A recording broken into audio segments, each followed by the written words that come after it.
Greetings everyone, and welcome to the Things Gone Horribly Wrong video of I Have No Mouth and I Must Scream.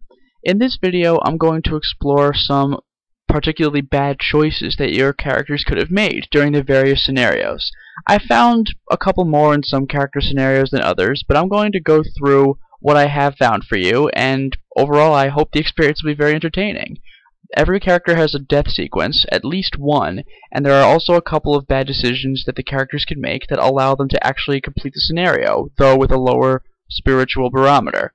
Don't forget, you can make bad decisions and still make it out. It just won't really give you a very good chance of the good ending. With that said, I'm going to go in the order that I went with the actual characters in the playthrough. So we'll start with Ellen.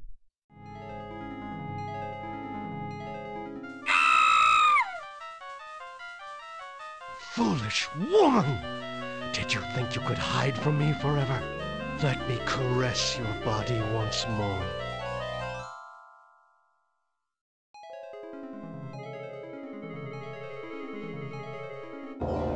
Still the hysterical victim, Ellen.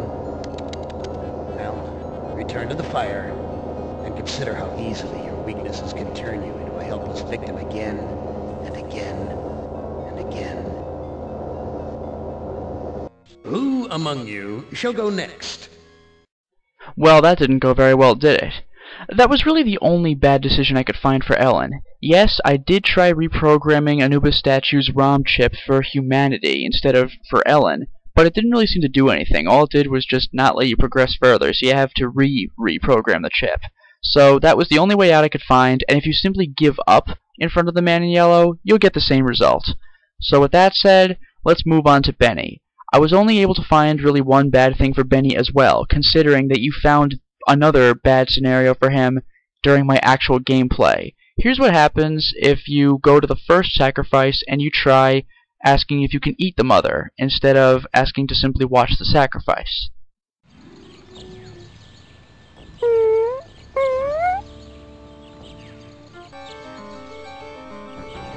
This is Am, the great and powerful. Yeah. The woman's death means nothing to me. I will take the newcomer instead.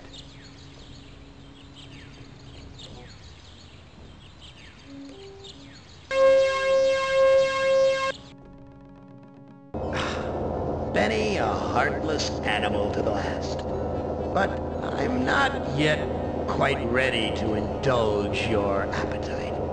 Return to the fire and contemplate your hunger pangs. Who among you shall go next?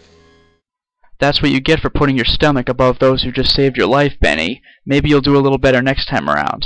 That was, again, the only flaw I could find for Benny, other than the one you already saw. It'll ultimately end up with him being sacrificed anyway. The next character I'll cover is Nimdok. The first thing we'll do is see what happens if you actually go ahead and perform the surgery that the other doctor asks you to go ahead and do. And that's probably got one of the darkest dialogues in the game. So, let's take a listen.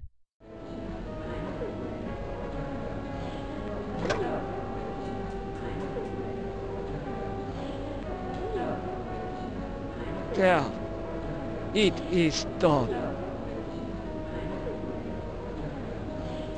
He is not conscious. It is done, but this child will never walk again. The subject did not look like the athletic type. He will probably not miss the use of his legs. You have done well, Doctor. You are truly a butcher. Really, that is just terrible. I gotta say, Nimdok's entire scenario is darker than maybe any other two character scenarios combined. That is freaking messed up, especially because it parallels real events. I really can't get over that. I have two more scenarios with Nimdok. One of them is what happens when you screw up with the eyes. Remember when you take that patient's eyes and you hide them in the box? Well, here's what happens if you don't hide them in the box.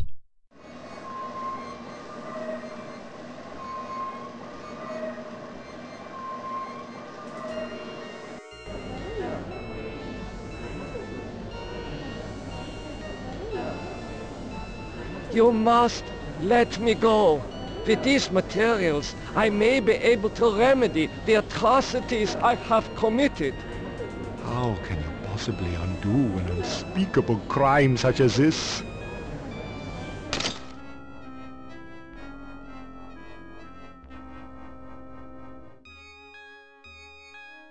You can't fool me, Nimdok. You are an unredeemable butcher. But you are one of us, like it or not. So, I must. As you can see, you still make it out of the camp. So how does this affect your ending? Well, they knocked the eyes out of your hand, and the eyes were removed from your inventory, so you can never activate the golem. However, that wall of faces you see, you can actually walk right through it, and it'll be considered an escape and an end to the scenario. Basically, that just means that toward the end of the game, you will have a lower spiritual barometer, and you have a lower chance of getting the best ending. But as for the Nimdok's final scenario, here's what happens if you use the golem for purposes other than what was originally intended.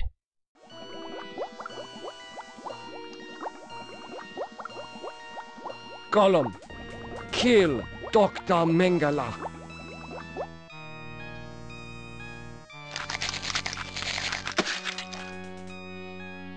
He was a pig. Golem, follow me outside.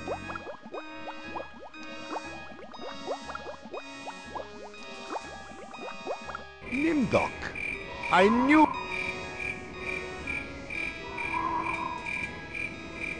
Golem, destroy the lost tribe.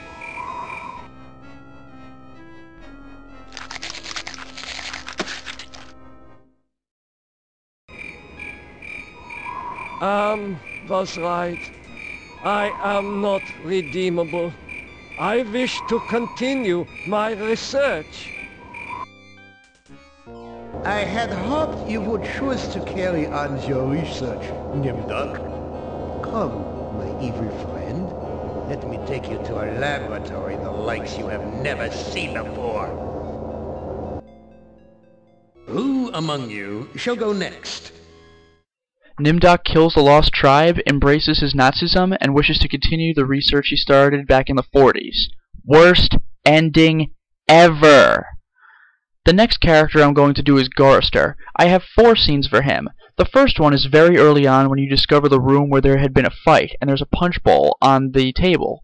We learn later that the punch bowl was poisoned, but at this point in the game you wouldn't know that. So, let's take a drink.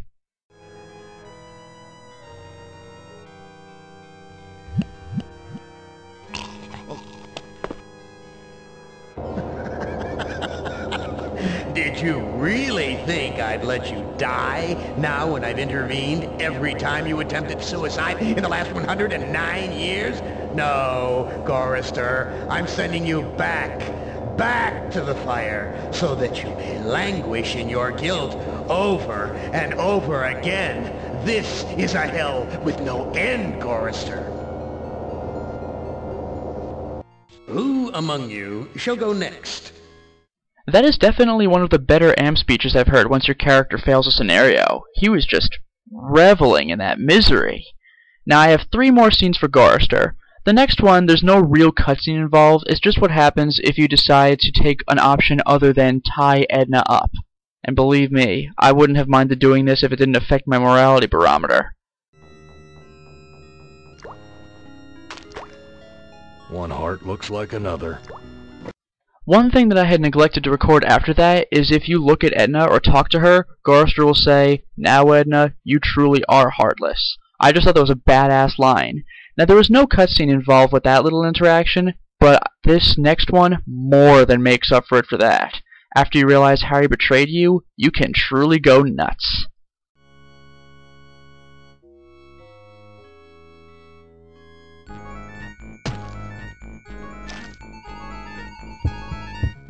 This heart is mine. He's dead.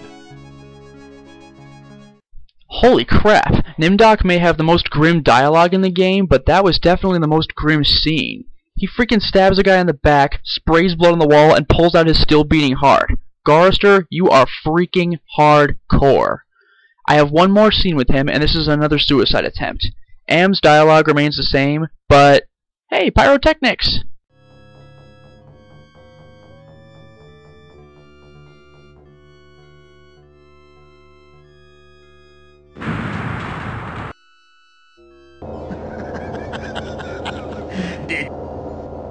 Who among you? I didn't show the other instances of where you could use the gun because it shows the same thing. If you use it on the honky-tonk early, it shows the honky-tonk blowing up, but you do not win the scenario. And if you elect to shoot Edna instead of cut out her heart, then once again it'll show the honky-tonk blowing up. So there's no point in that needless repetition. So what I'm going to do instead is head straight on to Ted's scenario. Ted has 4 ways you can screw up, so let's take a look at number 1, giving in to the maid's advances. Well, how can I possibly refuse such a lovely lady? Lead the way. Oh, you doll! My bedroom's right through that door. Did I live up to your expectations? That was nice. You've done this before with lots of girls, I'll bet. Now tell me where the mirror is. Why, of all the nerve! After what we just did, all you can think about is that thing sleeping in a bed! Get out of here! I don't want to see you anymore!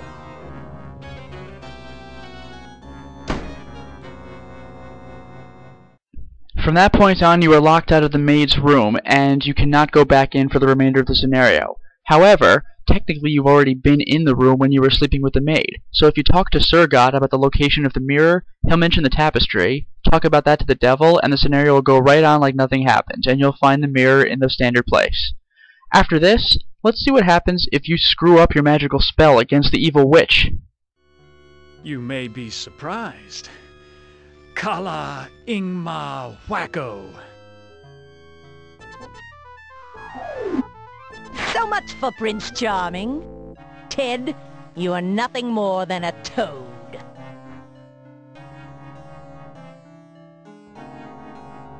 Oh, sorry, Ted. Try again. Who among you? I swear, failing Ted scenarios gets you the best responses from Am ever. That was the most sarcastic response. I really can't get over that. Well, I have 2 more scenarios left for Ted. The first one actually involves successfully completing his campaign. The catch is that you screw over Ellen rather than save her. Let's see what happens when you make a deal with the devil. Oh, excuse me, not a devil. When you make a deal with the demon, Surgot. How about taking the witch's soul instead? No, I don't want that old hag. I want something that you value. You've got a deal. Ellen's soul in exchange for the gate to the surface world. Excellent! My brother was right about you. Now all you have to do is let Ellen see her face in the mirror. Leave the rest to me.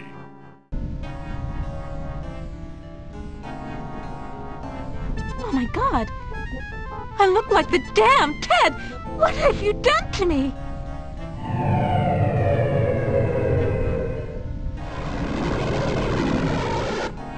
I am disappointed in you, Ted. You betrayed your love for your own gain.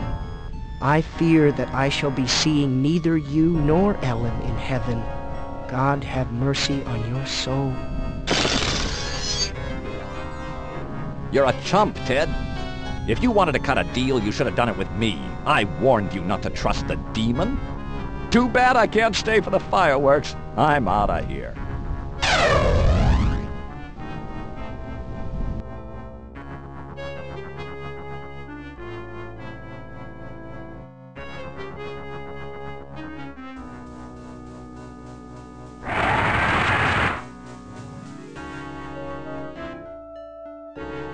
You have Ellen's soul. Now open the gate to the surface world.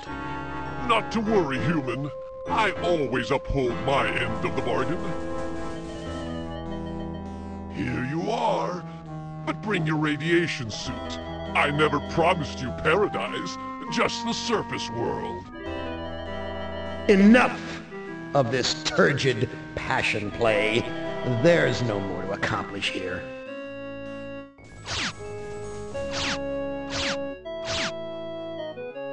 Who among you shall go next? I have to say, I really don't know why Ellen shows up in the surface world after you beat the scenario, unless that's supposed to be hell. I guess it's a reasonable possibility. There's definitely no hope once you get there. Well, for the last scenario, I'm going to probably have to jog your memory, as I honestly didn't know what I was doing with this, even when I was playing through the first time. Remember that big door that I had to use the icon as a hinge for? Shut the door and then push the knight's armor to keep it shut completely? My morality meter went up for that. I really didn't know why. Well, remember the journal entry that said that dire wolves had showed up ever since the master of the house left? That's what it's all about. You have to watch out for the dire wolves, and if you don't shut the door in time, well...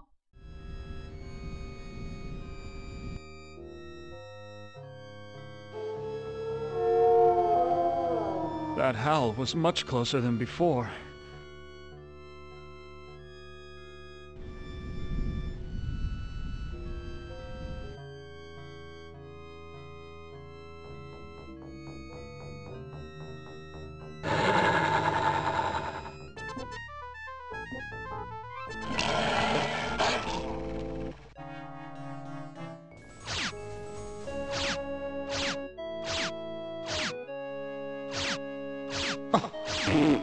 Too bad, Ted.